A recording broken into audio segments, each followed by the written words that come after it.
Hola, hoy vamos a seguir con nuestra célula eucariota segunda parte. La semana pasada estuvimos viendo la estructura, las características de esta membrana plasmática.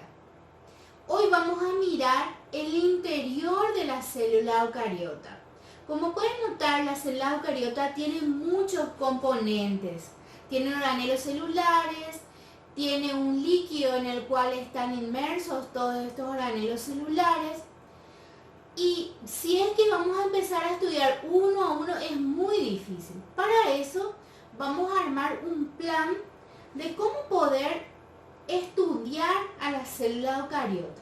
Entonces para eso armamos una organización en el que dividimos a esa célula eucariota en una membrana plasmática, el núcleo y el citoplasma.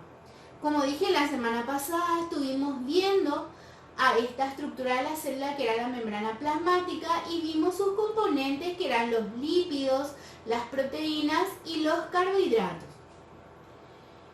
Hoy vamos a estudiar al núcleo celular y sus componentes serían la membrana nuclear, el nucleoplasma, el nucleolo y los componentes genéticos que sería el ADN y el ARN. También vamos a estudiar el citoplasma. El citoplasma tiene componentes como el citosol, los organelos citoplasmáticos que se vuelven a subdividir en un sistema de endomembranas, los que generan energía para la célula, otros organelos citoplasmáticos que serían los peroxisomas y las vacuolas y también el citoesqueleto de la célula. Vamos a comenzar estudiando al núcleo celular. Cuando observamos una célula al microscopio óptico, lo observamos de esta manera. Y lo primero que nos llama la atención es su núcleo, porque se puede visualizar muy bien cuando la célula está en interfase. Es esta célula. ¿Qué significa interfase? Que la célula está haciendo su actividad normal.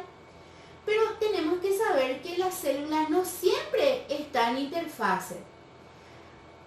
Por lo menos en algún tiempo ella tiene que hacer una división celular, ya sea por mitosis o por meiosis.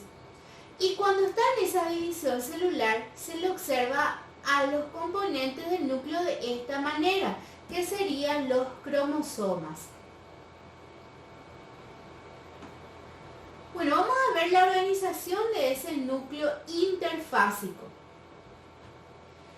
Por un lado le tenemos a la membrana nuclear que separa al núcleo del citoplasma.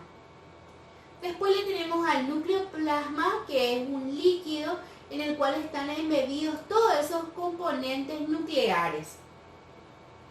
Y los componentes genéticos que serían el ADN y el ARN, que como todo ser vivo tiene que tener eso, todas las células tienen que tener esos dos componentes genéticos. Vamos a ver una vista general de lo que sería ese núcleo interfásico y estas serían sus características.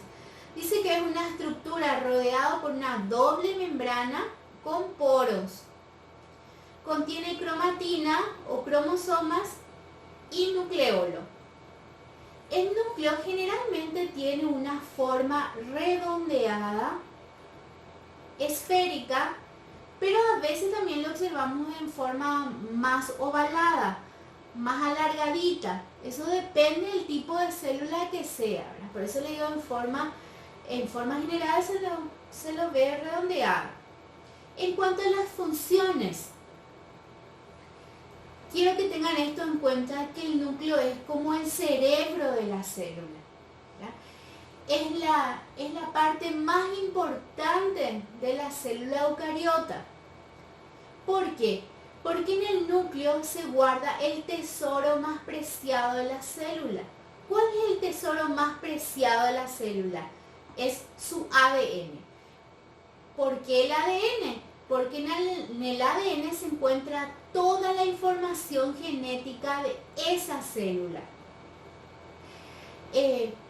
si hacemos, si empezamos a mirar el ser humano, en todas las células del ser humano se encuentran 46 moléculas de ADN. En esas 46 moléculas de ADN ya van a estar todos los genes que tienen nuestra información.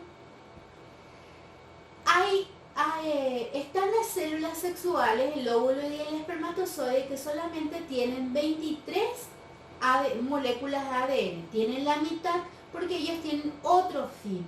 En cambio, todas las otras células, que se llaman células somáticas, tienen 46 cromosomas en todos sus núcleos celulares.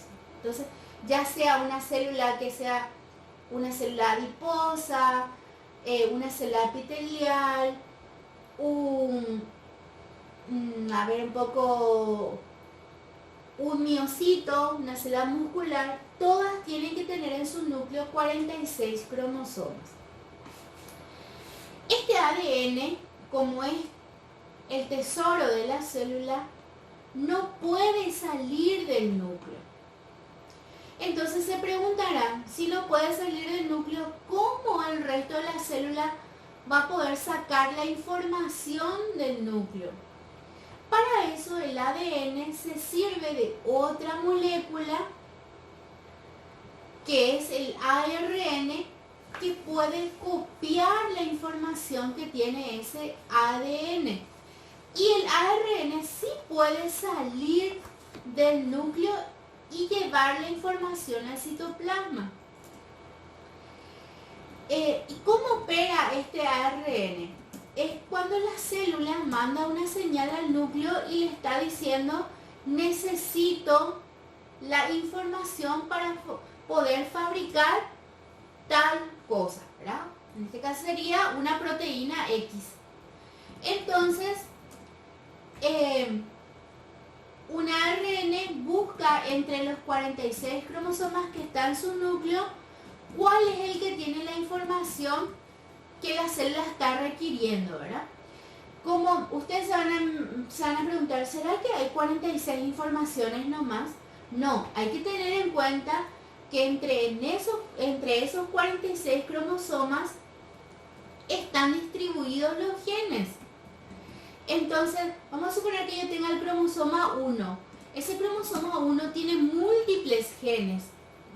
Entonces, de ahí el ARN va a buscar qué gen es el que está requiriendo la célula. Entonces, esa parte del gen nomás él copia y lleva al citoplasma. Eso sería entonces la segunda función del núcleo: recuperar la información almacenada en el ADN en la forma de ARN. Ese tipo de ARN se llama ARN mensajero, porque lleva el mensaje del núcleo al citoplasma. Cuando el ARN llegue al citoplasma, ahí ya va a ser reclutado por el ribosoma. Y el ribosoma tiene la función de traducir el mensaje. Es como si fuera que el mensaje está en un idioma, como un idioma extranjero que no conocemos, que puede ser, por ejemplo, alemán, chino, coreano, y el ribosoma va a traducir en el idioma que conocemos.